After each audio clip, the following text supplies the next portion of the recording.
E-commerce উদ্যোক্তাদের ঘোষণাবিহীন রপ্তানির সীমা দ্বিগুণ করেছে কেন্দ্রীয় ব্যাংক। ফলে এখন থেকে $1000 বা সমপরিমাণ বৈদেশিক মুদ্রা পর্যন্ত ঘোষণাহীন রপ্তানি করতে পারবেন এই খাতের উদ্যোক্তারা।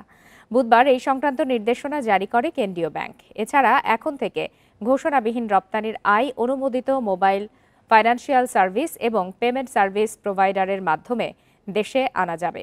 অর্থাৎ রপ্তানিকারকরা সরাসরি তাদের ডিজিটাল ওয়ালেট বা অ্যাকাউন্টে রপ্তানি আয়ের অর্থ উত্তোলন করতে পারবেন। এর আগে শুধু তথ্য প্রযুক্তি সেবা রপ্তানির অর্থই এভাবে আনার অনুমতি ছিল। নতুন নির্দেশনার ফলে স্বল্প মূল্যের পণ্য রপ্তানির আয়ও এখন একইভাবে দেশে আনার সুযোগ তৈরি হলো। এদিকে নতুন এই নিয়ম ক্ষুদ্র ও অনলাইন ভিত্তিক রপ্তানিকারকদের ডিজিটাল মাধ্যমে রপ্তানি লেনদেন উৎসাহিত করবে বলে মনে করছেন সংশ্লিষ্টরা।